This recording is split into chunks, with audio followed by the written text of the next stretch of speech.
What's up, y'all? Welcome back to Sexton Accountability. Today, I want to talk about nicotine. I want to talk about cigarettes, vaping, nicotine gum, patches. I want to talk about utilizing nicotine in recovery, and I want to talk about quitting nicotine. All right, so let's get right into it. So, nicotine was something that I used to enhance the substances that I was already using. So, I was never really a fan of cigarettes until I really started going hard on opiates. So, for me, basically, the opiates are a downer. And so I would consume the cigarettes, and it was like a speedball. A speedball is like basically when you consume an upper and a downer at the same time. So I would be very sedated, and then I would hit some cigarettes, and it was like, oh wow, it was giving me this kind of the stimulating effect, but also like counteracting the downers. And so I was like really into that. It gave me a rush. It enhanced the feelings of the opiates. And so I was on board. I was like, all right, cool. This is what's up. But I found that, the few times that I would consume them and I wasn't really fucked up, I was like, I don't really enjoy this. Like, this doesn't feel very good. Honestly, it just like tasted really bad and hurt my throat. Some of the first times that I consumed cigarettes was when I was a teenager in middle school. I would go to the mall and bum cigarettes and stuff. Like, that just sounds so funny, but that's true. And I remember getting such a huge rush and like a nicotine high. So basically, my experience with cigarettes started at a young age. And so I really started going hard, like I said, when I was abusing opiates and benzos. So this persisted basically, throughout my whole substance use.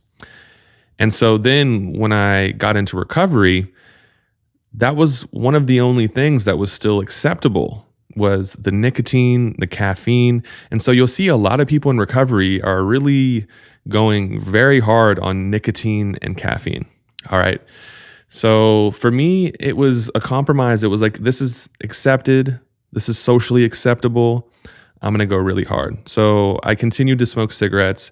They made my anxiety worse. They worsened withdrawal symptoms. So like in rehab, I was smoking a lot of cigarettes, and, I would smoke like menthols. I would smoke like Marlboro Red 100s. Like, I'd always smoke like really strong cigarettes basically. And so early on, I had a clinician who was an addiction medicine specialist, and they were like, you do realize that you're making your symptoms worse. Like, you're making your withdrawal symptoms worse. You are, making your anxiety worse because you're coming in here after literally chain smoking and then wondering why your heart is beating. Like, I would literally be like, my heart's beating really fast. And they're like, how many cigarettes have you smoked today? And I would like lose count. You know what I mean? And so I just wanted to make a point to acknowledge that a lot of times we don't realize that the things that we're consuming are contributing to poor mental health or just well-being in general, and physical health. You know what I mean? So because cigarettes or nicotine and caffeine are so accepted, I just went really hard. I started drinking a lot of Red Bull, but I really want to focus on nicotine for this one, and then I'll do a separate video on caffeine. So basically, during this time is when vaping was becoming really prevalent. So we got to do little like field trips in rehab, and they basically took us to a mall where there was a little middle of the mall kiosk, and I got my first vape. It was a Kangen tank, I believe, and it was on the mod, or like the battery was like one of those long cylinder ones. It was big though. It was like pretty big. I don't remember the wattage or anything. It did have like a little dial at the bottom that you could turn. So I started off vaping 25 milligrams of nicotine out of a sub-ohm tank.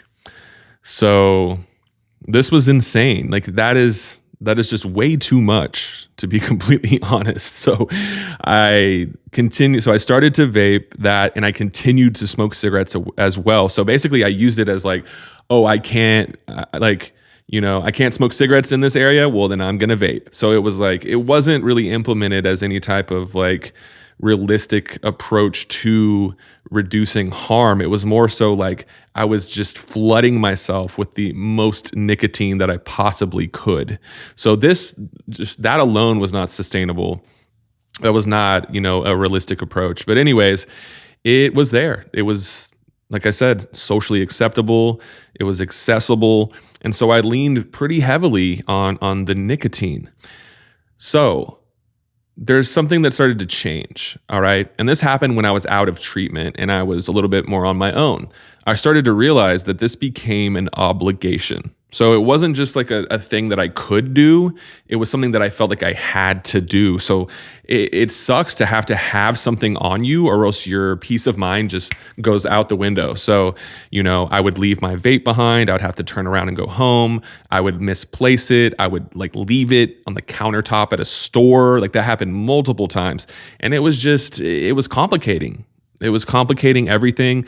And it sucked because I was like, okay, well, like my peace of mind is very dependent on this. Another thing that kept happening is like it would flood, and so juice would come out of the tip, and I would just be like, oh my, like this sucks. Like now I'm getting this in my mouth. It would leak sometimes. I would break it because I used mods that had glass tanks, so you can literally break the tank, and then it's like you can't use this now. So I was constantly going to vape stores all the time. I just frequently went there. I never was a fan of like the culture of like blowing clouds or like, just like doing tricks and shit. Like that was not my thing at all. But, I basically had to go to the vape store to get what I needed because I was not patient enough to order things online. I was like, nah, I got to go now. So I was just constantly buying new tanks, new mods, stuff that had higher wattage. And then I got into really like smaller, mods and stuff like that. So it was just this constant thing. I was obsessed with different flavors. I really did like the act of blowing out really huge clouds just because it was satisfying. I was like, damn, this is, really satisfying. I never got into disposables ever. I don't think I've ever even used a disposable. I really just liked, like hardcore mods and stuff like that. So basically, it started to take away from my life. It wasn't adding anymore. And this is another thing. So I was using it to cope with like stress or to manage stress. And it started to create more stress, and I wasn't getting a buzz anymore. So even in the morning when I woke up and took a fat rip, I wasn't getting anything out of it. It wasn't like, oh yeah, I'm getting that good nicotine rush. Like that just wasn't even happening anymore. So, it just was pointless. So that's when I started to realize it was time to quit. So I'm going to tell you how I quit, or how I attempted to quit at first. First of all, basically, I tried to taper down, and I did. I got to 0 nicotine juice, but then I kept going to the vape store, the vape shop, to get the juice. And if I was having a craving for nicotine that day, I would end up buying like 1 milligram, and then I would go back up to 2, and then go back down to 1, and then to 0. So it was just like, I needed to get out of that, I needed to stop going to vape stores. That alone was not helping. And so I ended up just quitting cold turkey. And then I had a few lapses to where I would like smoke a cigarette. And I remember the last time that I smoked a cigarette. So it was like I went from cigarettes to vaping to both to then quitting vaping and then having a lapse on cigarettes. And I remember the last time that I consumed one, and I hadn't in a while. I hadn't consumed any nicotine at all, and I didn't feel good. It was disgusting. It tasted bad. I felt jittery. I didn't feel good. And I remember going inside, washing my mouth out, brushing my teeth, washing my face. I still smelt it on me. And I was like, that's just gross. And I don't vibe with that. So I stopped. About a couple weeks later, I realized that I was craving like inhaling something. So I got these like herbal cigarettes, and I say herbal, not like as in cannabis flower, but like they were a mixture of things like hops and like raspberry leaf and like all this other mullein. I don't know how to pronounce it, but all these other like actual herbs. So for a while there, I got like 1 pack of those, and I smoked them periodically.